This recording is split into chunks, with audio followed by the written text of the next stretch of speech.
हांडी और झाड़ू का एक बिजनेस शुरू करने का विचार है, क्योंकि बहुत जल्द भारत के दलितों को लाकर उसी जगह पर खड़ा कर दिया जाएगा जहां बाबा साहेब अम्बेडकर से पहले वो खड़े हुआ करते थे। बच्चे, बूढ़े और जवान में कोई फर्क नहीं होगा। हर किसी के गले में एक हांडी और कमर पर एक झाड़ू लटक रही होगी। हांडी इसलिए ताकि उनकी जो सांस, थूक या लार है वो जमीन पर गिरने से उसे रोका जा सके, और झाड़ू इसलिए ताकि अगर तमाम कोशिशों के बाद भी थूक या लार जमीन पर गिर जाए तो कमर पर बंधी झाड़ू उसे साफ करती चले। मैं अपने स्टॉक में अलग अलग वैरायटी की झाड़ू और हांडियां रखूंगा, जैसे हल्के वजन की हांडी और झाड़ू जो थोड़ी महंगी जरूर होगी पर उसका वजन ढोना आसान होगा। ये उन लोगों के काम आएगी जिन्हें गुलाम बनने की उम्मीद नहीं रही होगी और जो अचानक से कट्टर हिंदू से सीधे गुलाम बन जाएंगे। ऐसे में उनके लिए ज्यादा वजन उठाकर चलना मुश्किल हो जाएगा। हल्के वजन वाले इस सेट का फायदा बूढ़ी महिलाएं और बच्चे भी आसानी से उठा पाएंगे। दूसरी वैरायटी में हांडी और झाड़ू थोड़ी भारी जरूर होगी, उसे ढोना भी मुश्किल रहेगा, लेकिन सस्ते में मिल जाएगी। ये उन दलित भाइयों के लिए होगी जो जगह जगह जलील होने के बावजूद खुद को हिंदू मानते थे और हिंदुत्व के नाम पर मचाए जा रहे पाखंड में सबसे आगे रहते थे। इस आगे रहने और हिंदू दिखने की कोशिश में वो सामाजिक और आर्थिक नजरिए से बिल्कुल हाशिए पर पहुंच चुके होंगे, लेकिन उन्हें गुलामी से कोई खास फर्क नहीं पड़ेगा, क्योंकि ये वो लोग हैं जो लंबे समय से इसे ऐसे ही ढोते आ रहे होंगे।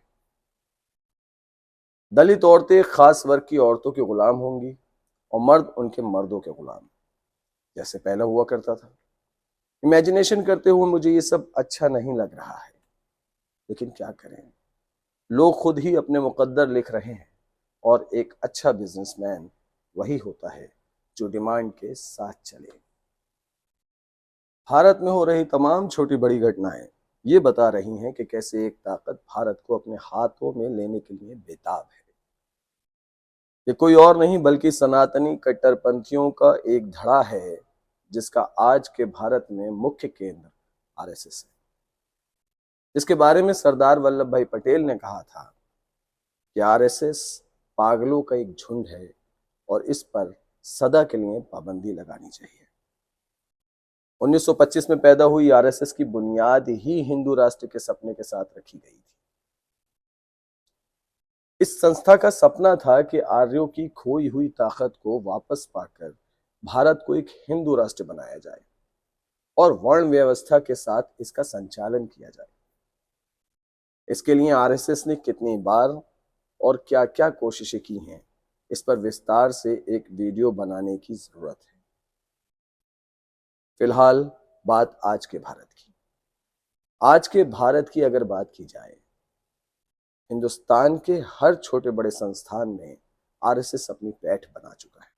व्यापार हो या राजनीति, पुलिस हो या न्यायालय, हर जगह आरएसएस ने अपनी विचारधारा वाले लोगों को सेट कर दिया है। 8 नवंबर को वीएचपी द्वारा प्रायोजित एक प्रोग्राम में हाई कोर्ट के सिटिंग जज जस्टिस शेखर कुमार यादव इसका ताजा उदाहरण है, जिन्होंने नफरत की उल्टी करते हुए एक वर्ग विशेष के बारे में जो कुछ भी कहा वो आप कई बार सुन चुके होंगे। वो मैं दोहराना नहीं चाहता, उसे जरूरी नहीं समझता, लेकिन आप सोचें कि एक ऐसा इंसान जो एक वर्ग विशेष को समाज का दुश्मन मानता है और उसके फैसले व्हाट्सएप से ज्ञान लेकर सुनाता है और पूरे कॉन्फिडेंस के साथ उस ज्ञान को फैसले सुनाते वक्त अपनी टिप्पणी का हिस्सा भी बनाता है, क्या ऐसे इंसान से निष्पक्ष फैसले सुनाए जाने की उम्मीद की जा सकती है? भारत की सुप्रीम कोर्ट ने खुद इसका संज्ञान तो लिया है, लेकिन क्या इस पर कोई कार्रवाई भी की जाएगी, या आने वाले दिनों में हम देख ही लेंगे। घटनाएं सिर्फ मुसलमानों के खिलाफ नहीं हो रही, बल्कि दलितों के खिलाफ भी उत्पीड़न की खबरें रोज की दिनचर्या का हिस्सा बन चुकी हैं। कहीं दलित के घोड़े पर बैठने में से दिक्कत है, तो कहीं दलित के कुर्सी पर बैठने से बवाल। कहीं पर किसी दलित को कोई जूते में पानी पिलाता हुआ दिख जाता है तो कहीं पर उस पर पेशाब करता हुआ नजर आता है। ये सब वर्ण व्यवस्था को सही मानने वाले समाज के जरिए होता है और रोज होता है।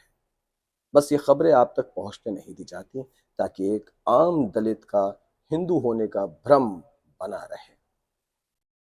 आखिर में आपको मोहम्मद जुबैर की इस पोस्ट के साथ छोड़े जा रहा हूं, जिसकी आखिरी पंक्तियां कहती हैं कि बाबा साहेब ने अपने पूरे जीवन में संघियों से बात नहीं की, लेकिन गांधी के साथ लंबे संवाद में गए। गांधी इस काबिल थे कि उनसे बात की जा सके, लेकिन हेडगेवार और गोवलकर को कभी इस काबिल नहीं माना गया कि उनसे बातचीत की जा सके। बेहद नीच विचार थे उनके। उनके सपनों में भारत है ही नहीं, एक ब्राह्मण राष्ट्र है जहां बाकी हिंदू गुलामी करें। जय हिंद।